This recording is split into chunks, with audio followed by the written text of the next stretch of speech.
ರಾತ್ರಿ ಮಲಗುವ ಮುನ್ನ ಗಂಡ ಹೆಂಡತಿ ಏನು ಮಾಡಬೇಕು?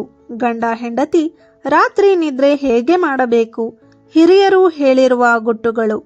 ಮದುವೆ ಎನ್ನುವುದು ಕೇವಲ ಇಬ್ಬರು ವ್ಯಕ್ತಿಗಳ ಸಂಗಮವಲ್ಲ. ಅದು ಎರಡು ಕುಟುಂಬಗಳು, ಎರಡು ಮನಸ್ಸುಗಳು ಮತ್ತು ಎರಡು ಜೀವನಗಳ ಪಯಣ. ಪ್ರತಿ ದಂಪತಿಗೂ ಆರಂಭದ ದಿನಗಳಲ್ಲಿ ಕೆಲವು ಸವಾಲುಗಳು ಎದುರಾಗುತ್ತವೆ. ಆದರೆ ಕೆಲವು ಸರಳ ಅಭ್ಯಾಸಗಳನ್ನು ಜೀವನದಲ್ಲಿ ಅಳವಡಿಸಿಕೊಂಡರೆ ದಾಂಪತ್ಯ ಜೀವನ ಸುಂದರವಾಗಬಹುದು. ವೈವಾಹಿಕ ಜೀವನ ಸುಂದರ ಮತ್ತು ಸುಖಮಯವಾಗಿರಲು ದಂಪತಿಗಳು ಕೆಲವೊಂದು ಅಭ್ಯಾಸಗಳನ್ನು ರೂಢಿಸಿಕೊಳ್ಳಬೇಕು. ಈ ಅಭ್ಯಾಸಗಳು ದಂಪತಿಗಳ ನಡುವಿನ ಅಂತರವನ್ನು ಕಡಿಮೆ ಮಾಡುತ್ತವೆ. ನವದಂಪತಿ ಈ ಅಭ್ಯಾಸಗಳನ್ನು ಅನುಸರಿಸುವುದರಿಂದ ಇಬ್ಬರಿಗೂ ಒಬ್ಬರಿಗೊಬ್ಬರು ಅಮೂಲ್ಯವಾದ ಸಮಯವನ್ನು ನೀಡಬೇಕು. ವೈವಾಹಿಕ ಜೀವನದ ಗುಟ್ಟು ಬೆಡ್ರೂಮಿನಲ್ಲಿ ಇರುತ್ತೆ ಅಂತಾರೆ. ಈ ಖಾಸಗಿ ಕ್ಷಣಗಳನ್ನು ಅನುಭವಿಸಬೇಕು ಮತ್ತು ಅವುಗಳೊಂದಿಗೆ ಜೀವಿಸುವುದನ್ನು ನೀವು ಕಲಿಯಬೇಕು.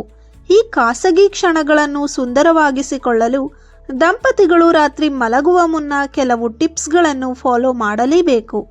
ಆ ಟಿಪ್ಸ್ಗಳು ಏನು ಎಂದು ಈ ವಿಡಿಯೋದಲ್ಲಿ ನೋಡೋಣ ಬನ್ನಿ. 1.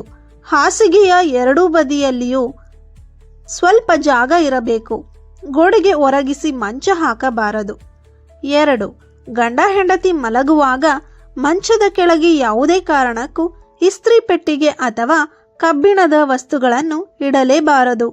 ಇದರಿಂದ ಮನಸ್ತಾಪ ಉಂಟಾಗುತ್ತದೆ. 3. ಹಾಸಿಗೆಯ ಬಲಭಾಗದಲ್ಲಿ ಪತಿ, ಎಡಭಾಗದಲ್ಲಿ ಪತ್ನಿ ಮಲಗಬೇಕು. 4. ಗಂಡನ ಎಡಭಾಗದಲ್ಲೇ ಪತ್ನಿ ಯಾವಾಗಲೂ ಮಲಗಬೇಕು. 5.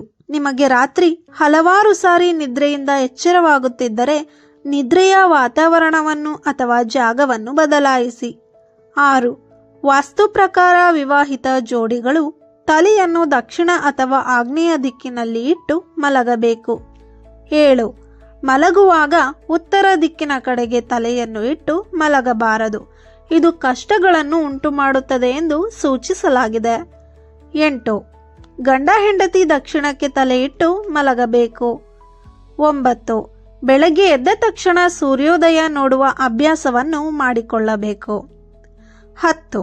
ಪತಿಯು ಯಾವುದಾದರೂ ಶುಭ ಕಾರ್ಯಕ್ಕೆ ಹೋದ ತಕ್ಷಣ ತಲೆ ಸ್ನಾನ ಮಾಡಬಾರದು. 11. ಪತಿಯು ಹೊರಗಡೆ ಹೋದ ತಕ್ಷಣ ಮನೆಯಲ್ಲಿ ಕಸಗುಡಿಸಬಾರದು, ಮನೆ ಒರೆಸಬಾರದು. 12. ರಾತ್ರಿ ಮಲಗುವ ಮುನ್ನ ಗಂಡ ಹೆಂಡತಿ ಮೊಬೈಲ್ ಬಳಸುವುದನ್ನು ಬಿಡಬೇಕು. ಮಲಗಲು ಹೋಗುವ ಮುಂಚೆ ಮೊಬೈಲ್ ದೂರ ಇಟ್ಟು ಮಲಗಿ. 13. ಮಲಗುವ ಮೊದಲು ಇಬ್ಬರು ಜೊತೆಯಾಗಿ ಪ್ರೀತಿಯಿಂದ ಮಾತನಾಡಿ. ಮಲಗುವ ಸಂದರ್ಭದಲ್ಲಿ ಹಣಕಾಸಿನ ಮತ್ತು ಕಚೇರಿಯ ಅಥವಾ ಕೆಲಸಗಳ ಬಗ್ಗೆ ಮಾತನಾಡಬೇಡಿ. ಇದರಿಂದ ಇಬ್ಬರ ನಡುವೆ ಮುನಿಸು ಉಂಟಾಗುವ ಸಾಧ್ಯತೆ ಇದೆ. 14. ರಾತ್ರಿ ಉತ್ತಮ ನಿದ್ರೆಗಾಗಿ ದಂಪತಿ ಅಲ್ಪ ಆಹಾರ ಸೇವನೆ ಮಾಡಬೇಕು. ರಾತ್ರಿ ಊಟ ಮಿತವಾಗಿದ್ದರೆ ಆರೋಗ್ಯಕ್ಕೂ ಮತ್ತು ಉತ್ತಮ ನಿದ್ದೆಗೆ ಸಹಕಾರಿ.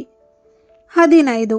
ರಾತ್ರಿ ಬೆಡ್ರೂಮ್ನಲ್ಲಿ ಆಫೀಸ್ ಕೆಲಸಗಳನ್ನು ಮಾಡುತ್ತಾ ಕುಳಿತುಕೊಳ್ಳಬೇಡಿ. ಬೆಡ್ ಮೇಲೆ ಇದ್ದಾಗ ಸಂಗಾತಿ ಮೇಲೆ ಮುನಿಸಿಕೊಳ್ಳಬಾರದು. 16. ಮಲಗುವ ಮುನ್ನ ಸಂಗಾತಿ ಜೊತೆ ಮನಸ್ಸು ತುಂಬುವವರೆಗೂ ಮಾತನಾಡಿ. ಇದರಿಂದ ಇಬ್ಬರ ನಡುವಿನ ಬಾಂಧವ್ಯ ಗಟ್ಟಿಯಾಗುತ್ತದೆ. 17. ಇಬ್ಬರು ಒಬ್ಬರನ್ನೊಬ್ಬರು ಅರ್ಥ ಮಾಡಿಕೊಂಡು ಉತ್ತಮ ಸಂವಹನ ನಡೆಸಿ ನಂತರ ದೈಹಿಕ ಕ್ರಿಯೆ ಮಾಡುವುದು ಉತ್ತಮ. 18. ಎರಡು ಭಾಗವಾದ ಹಾಸಿಗೆಯನ್ನು ಬಳಸಬಾರದು. ಗಂಡ ಹೆಂಡತಿ ಒಂದೇ ಹಾಸಿಗೆಯಲ್ಲಿ ಮಲಗಬೇಕು. 19. ಕೆಲವರು ಬೇಡವಾದ ವಸ್ತುಗಳನ್ನು ಹಾಸಿಗೆ ಕೆಳಗೆ ಇಡುತ್ತಾರೆ. ಇಂತಹ ತಪ್ಪನ್ನು ಮಾಡಬೇಡಿ. ಇದರಿಂದ ನೆಗೆಟಿವಿಟಿ ಉಂಟಾಗುತ್ತದೆ, ಎಚ್ಚರ. 20. ನಿಮ್ಮ ಕೋಣೆಯಲ್ಲಿ ಎಲೆಕ್ಟ್ರಾನಿಕ್ ವಸ್ತುಗಳು, ಹಾಳಾದ ವಸ್ತುಗಳು, ಕಬ್ಬಿಣದ ಸಾಮಾನುಗಳನ್ನು ಇಡಲೇಬಾರದು. 21. ಗಂಡ ಹೆಂಡತಿ ಇಬ್ಬರು ಪರಸ್ಪರ ಒಬ್ಬರನ್ನೊಬ್ಬರು ಅರ್ಥ ಮಾಡಿಕೊಂಡು ಇಬ್ಬರ ಆಸಕ್ತಿಯನ್ನು ಗೌರವಿಸಬೇಕು.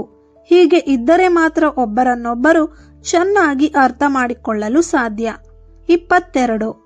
ಪರಸ್ಪರ ಸಲಹೆಗಳನ್ನು ಇಬ್ಬರು ತಾಳ್ಮೆಯಿಂದ ಕೇಳಿ ಅದಕ್ಕೆ ತಕ್ಕನಾದ ನಿರ್ಧಾರವನ್ನು ತೆಗೆದುಕೊಂಡರೆ ಸಮಸ್ಯೆಗಳು ಬರುವುದೇ ಇಲ್ಲ.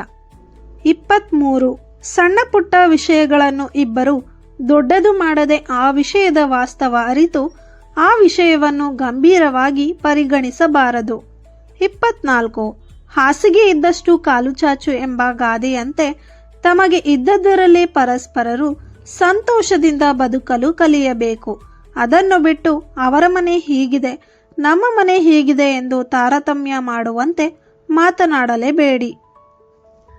25. ಅವರ ಬಳಿ ಕಾರ್ ಇದೆ, ನಮ್ಮ ಬಳಿ ಸ್ಕೂಟರ್ ಇದೆ ಎಂದು ಪರರ ಹೋಲಿಕೆಯನ್ನು ಮಾಡುತ್ತಾ ನಿಮ್ಮ ದಿನನಿತ್ಯದ ಬದುಕನ್ನು ಹಾಳು ಮಾಡಿಕೊಳ್ಳಬೇಡಿ. ನಿಮ್ಮ ಬಳಿ ಇರುವುದೇ ಶ್ರೇಷ್ಠವೆಂದು ನೆನೆದು ಬದುಕನ್ನು ನಡೆಸಿ. 26. ಗಂಡ ಹೆಂಡತಿಯ ನಡುವೆ ಜಗಳವಾದರೆ ಗಂಡ ಮೊದಲು ಹೆಂಡತಿಯೇ ಮಾತನಾಡಲಿ ಎಂದು ಅಥವಾ ಹೆಂಡತಿ ಮೊದಲು ಗಂಡನೇ ಮಾತನಾಡಲಿ ಎಂದು ಒಬ್ಬರಿಗೊಬ್ಬರು ಸುಮ್ಮನೆ ಕೂತು ಕೋಪವನ್ನು ಬೆಳೆಸದೆ ಇಬ್ಬರು ಮುಂದೆ ಮಾತನಾಡಲು ಸಿದ್ಧರಾಗಬೇಕು. ಆಗ ಮಾತ್ರ ಕೋಪ ಹೆಚ್ಚು ಸಮಯ ಇರುವುದಿಲ್ಲ. 27. ಗಂಡನ ಕೆಲಸಗಳಲ್ಲಿ ಹೆಂಡತಿ ಹಾಗೂ ಹೆಂಡತಿಯ ಕೆಲಸಗಳಲ್ಲಿ ಗಂಡ ಒಬ್ಬರಿಗೊಬ್ಬರು ಸಹಕಾರ ನೀಡಬೇಕು. ಯಾರಿಗೂ ಯಾವುದೇ ಹೊರೆಯಾಗಬಾರದು. ಮುಖ್ಯವಾಗಿ ಹೆಂಡತಿಗೆ ಮುಟ್ಟಿನ ಸಮಯ ಬಂದಾಗ ಅದನ್ನು ಅರ್ಥ ಮಾಡಿಕೊಂಡು ಗಂಡ ಆದವನು ಆಕೆಯ ಕೆಲಸದಲ್ಲಿ ನೆರವಾಗಬೇಕು. 28. ಗಂಡನ ಮೇಲೆ ಹೆಂಡತಿಗೆ, ಹೆಂಡತಿ ಮೇಲೆ ಗಂಡನಿಗೆ ಪ್ರೀತಿ ಇದ್ದರೆ ಮಾತ್ರ ಕೋಪ ಜಗಳಗಳೆಲ್ಲವೂ ಕ್ಷಣ ಮಾತ್ರವಾಗಿರುತ್ತದೆ. 29. ಗಂಡ ಹೆಂಡತಿ ಇಬ್ಬರೂ ಸಹ ರಾತ್ರಿ ಮನೆಗೆ ಬಂದ ಬಳಿಕ ಒಟ್ಟಿಗೆ ಆದಷ್ಟು ಸಮಯ ಕಳೆಯಿರಿ. ಇದರಿಂದ ಇಬ್ಬರಿಗೂ ಮನಸ್ಸು ಬಿಚ್ಚಿ ಮಾತನಾಡಬಹುದು. ಇದರಿಂದ ಇಬ್ಬರ ನಡುವಿನ ದಾಂಪತ್ಯ ಇನ್ನಷ್ಟು ಸುಂದರವಾಗಿರುತ್ತದೆ. 30. ಮಲಗುವಾಗ ಪತ್ನಿಗೆ ನೆನಪಿಟ್ಟು ಪ್ರೀತಿಯಿಂದ ಮುತ್ತಿಟ್ಟು ಪ್ರೀತಿಯ ಮಾತುಗಳನ್ನು ಹೇಳಿ ಲವ್ ಯು ಎಂದು ಹೇಳುತ್ತಾ ಇಂತಹ ಚಿಕ್ಕ ಪುಟ್ಟ ವಿಚಾರಗಳು ಇಬ್ಬರ ಸಂಬಂಧವನ್ನು ಇನ್ನಷ್ಟು ಬೆಸೆಯುವಲ್ಲಿ ಸಹಾಯಕವಾಗುತ್ತದೆ. ಇದೆಲ್ಲದರ ಹೊರತಾಗಿಯೂ ಇಬ್ಬರ ನಡುವೆ ದೈಹಿಕ ಆಸಕ್ತಿ ಎನ್ನುವುದು ಅಷ್ಟೇ ಮುಖ್ಯವಾಗಿರುತ್ತದೆ. ಇದಕ್ಕಾಗಿ ಮಲಗುವಾಗ ಒಂದೇ ಜಾಗದಲ್ಲಿ ಗಂಡ ಮತ್ತು ಹೆಂಡತಿ ಮಲಗಿಕೊಳ್ಳಿ. ಅಲ್ಲದೆ ಒಟ್ಟಿಗೆ ಮಲಗುವುದರ ಜೊತೆಗೆ ಇಬ್ಬರು ಒಂದೇ ಬೆಡ್ಶೀಟ್ ಹೊದಿಕೆ ಬಳಸಿ ಮಲಗುವುದರಿಂದ ಪ್ರೀತಿ ಇನ್ನಷ್ಟು ಹೆಚ್ಚಳವಾಗುತ್ತದೆ. ಮುಖ್ಯವಾಗಿ ರಾತ್ರಿ ಒಟ್ಟಿಗೆ ಊಟ ಮಾಡುವುದು ಸಹ ಸಂಬಂಧವನ್ನು ಬಲವಾಗಿಸುತ್ತದೆ. ಸಣ್ಣ ವಿಷಯಕ್ಕೂ ಧನ್ಯವಾದ ಹೇಳಿ, ಧನ್ಯವಾದ, ಕ್ಷಮಿಸಿ ಎಂಬ 2 ಪದಗಳು ಸಂಬಂಧವನ್ನು ಗಟ್ಟಿಗೊಳಿಸುತ್ತವೆ. ಕೋಪದಲ್ಲಿದ್ದಾಗ ನಿರ್ಧಾರ ಮಾಡಬೇಡಿ. ಕೋಪದ ಸಮಯದಲ್ಲಿ ಹೇಳುವ ಮಾತುಗಳು ಸಂಬಂಧಕ್ಕೆ ನೋವುಂಟು ಮಾಡಬಹುದು. ಮೊದಲು ಮನಸ್ಸನ್ನು ಶಾಂತಗೊಳಿಸಿ ನಂತರ ಮಾತನಾಡಿ. ಸ್ನೇಹಿತರೆ, ಸುಖಿ ದಾಂಪತ್ಯ ಜೀವನಕ್ಕೆ ಯಾವುದೇ ಮಾಂತ್ರಿಕ ಸೂತ್ರವಿಲ್ಲ. ಆದರೆ ಗೌರವ, ನಂಬಿಕೆ, ಪ್ರಾಮಾಣಿಕತೆ, ಸಂವಹನ ಮತ್ತು ಪರಸ್ಪರ ಬೆಂಬಲ ಇದ್ದರೆ ಜೀವನ ಸುಂದರವಾಗಿರುತ್ತದೆ. ಈ ಮಾಹಿತಿಯು ನಿಮಗೆ ಇಷ್ಟವಾಗಿದ್ದರೆ ಈ ವಿಡಿಯೋಗೆ ಲೈಕ್ ಮಾಡಿ, ನಿಮ್ಮ ಸ್ನೇಹಿತರು ಮತ್ತು ಹೊಸದಾಗಿ ಮದುವೆಯಾದ ದಂಪತಿಗಳಿಗೆ ಹಂಚಿಕೊಳ್ಳಿ. ಇಂತಹ ಉಪಯುಕ್ತ ಮಾಹಿತಿಗಾಗಿ ನಮ್ಮ ಯೂಟ್ಯೂಬ್ ಚಾನಲ್ ಅನ್ನು ಸಬ್ಸ್ಕ್ರೈಬ್ ಮಾಡಿ. ಧನ್ಯವಾದಗಳು.